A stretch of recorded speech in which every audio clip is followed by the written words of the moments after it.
கத்திரிக்காய் பொரியலுக்கு இன்றைக்கி நம்ம 1/4 கிலோ கத்திரிக்காய் எடுத்துருக்குறோம். எந்த கத்திரிக்காய் வேணாலும் நீங்கள் எடுத்துக்கோங்க. இது மாதிரி சின்ன சின்னதாக நீங்கள் கட் பண்ணிக்கோங்க. மசாலாலாம் வறுத்து பொடி பண்ணின பிறகு கத்திரிக்காயை கட் பண்ணிக்கோங்க, கருத்துரும்.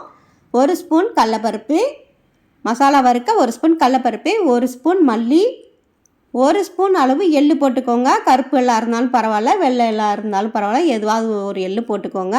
2 ஸ்பூன் கடலைப்பருப்பு, 4-5 வத்தல் போட்டுக்கோங்க. ஒரு வத்தலை குறைச்சிட்டு நீங்கள் ஒரு 5-6 மிளகு கூட சேர்த்துக்கலாம், நல்ல டேஸ்டியாக இருக்கும். பொன்னிறமாக வறுத்துருங்க. வறுத்த பிறகு ஆற வச்சு ஜாரில் போட்டு 80% அரைச்சிருங்க. ரொம்ப நைஸாக அரைச்சிடாதீங்க, 80% பொடி பண்ணிவிடுங்க. இப்போ நம்ம கத்திரிக்காய் தாளிக்கிறதுக்கு 1 ஸ்பூன் அளவு எண்ணெய் விட்டு 1/4 ஸ்பூன் அளவு சீரகம் போட்டுக்கோங்க. சீரகம் நமக்கு நல்லா பொரிஞ்ச பிறகு கட் பண்ணி வச்சுருக்கிற கத்திரிக்காயை நல்லா கழுவிட்டு போட்டுக்கோங்க. மீடியம் ஃப்ளேமில் 2 நிமிடங்கள் நல்லா வதக்கி விட்டுக்கோங்க. நல்லா வதங்கின பிறகு இது கூட நம்ம கொஞ்சமாக மஞ்சத்தூள் சேர்த்துக்கலாம், நல்ல கலராக இருக்கும். பாருங்கள், 2 நிமிடத்துலேயே நமக்கு இந்த அளவுக்கு நல்லா வதங்கியிருக்கு. இப்போ கொஞ்சமாக மஞ்சத்தூள், உப்பு சேர்த்துக்கோங்க. அடுப்பு நீங்கள் லோ ஃப்ளேமில் கூட வச்சுக்கலாம். திரும்பவும் 1 நிமிடத்துக்கு நீங்கள் கலந்து விட்டுட்டு,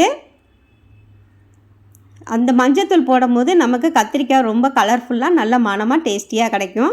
கத்திரிக்காய் பொரியல் 2 ஸ்பூன் அளவு நீங்கள் கொஞ்சமாக தண்ணி விட்டுட்டு மூடி போட்டு 2 நிமிடங்கள் லோ ஃப்ளேமில் வெந்த பிறகு திரும்ப லேசாக கலந்து விட்டுட்டு நீங்கள் கத்திரிக்காய் வெந்திருக்கான்னு நம்ம செக் பண்ணிக்கலாம்.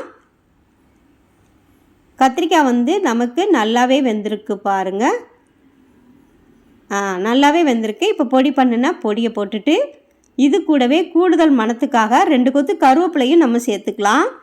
இந்த பொடி நமக்கு இந்த மெத்தடில் நீங்கள் வறுத்து பொடி பண்ணி நீங்கள் கத்திரிக்காய் கூட சேர்க்கும் போது இந்த கத்திரிக்காய் பொரியல் ரொம்ப டேஸ்டியாக மணமாக இருக்கும்.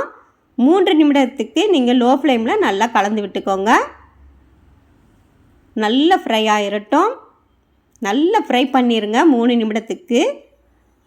தயிர் சாதம், ரசம் சாதம், சாம்பார் சாதம், பழைய சாதத்துக்கு கூட இந்த கத்திரிக்காய் பொரியல் ரொம்ப ரொம்ப டேஸ்டியாக இருக்கும்.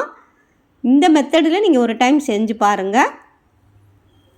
இது கூட நம்ம ஒரு அரை லெமன் ஜூஸ் லைட்டாக பிழிஞ்சு விட்டு சாப்பிட்டு பாருங்கள். இது இப்படி சாப்பிட்டாலும் ரொம்ப டேஸ்டியாக இருக்கும். லெமன் போட்டு சாப்பிட்டாலும் ரொம்ப டேஸ்டியாக இருக்கும். பழைய சாதத்துக்கு இந்த கத்திரிக்காய் கூட்டு வச்சு சாப்பிட்டு பாருங்கள், ரொம்ப ரொம்ப டேஸ்டியாக இருக்கும். தயிர் சாதத்துக்கு சொல்லவே வேண்டியதில்லை, அவ்வளவு டேஸ்டியாக இருக்கும். ட்ரை பண்ணி பாருங்கள். தேங்க்யூ.